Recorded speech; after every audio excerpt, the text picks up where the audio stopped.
Ya Nabi Muhammad sendiri Tuhan pilih orang miskin. Nabi Muhammad sendiri mopok mati kecil lagi. Dia beranak, ayah dia mati. Tak ada beranak ayah dia mati, lepuk umur lagi.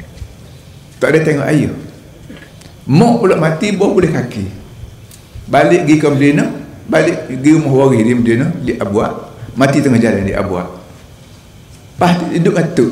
Tuk duduk gaib 2-3 tahun, mati pula Tuk Abdul Muttalib.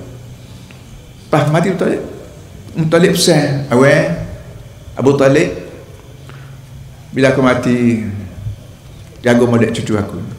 Abu Talib orang miskin, anak ramai. Pergi perik Tuk Abdul Muttalib ni, royakkan anak dia nama Abu Talib ni. Tu perik anak dia nama Muhammad, cucu dia nama Muhammad. Dia tu miskin juga. Nabi kita hidup juga dengan perak kambing. Dalam tiap-tiap tahun bila kita buat maulud, kita baca buat apa ni, zanji tu, dalam tu sebut bahawa Nabi kita hidup juga dengan perak kambing. Allah qarari skepin 2 sehari. Miskin. Ni pilih orang miskin jadi Nabi sallallahu alaihi wasallam.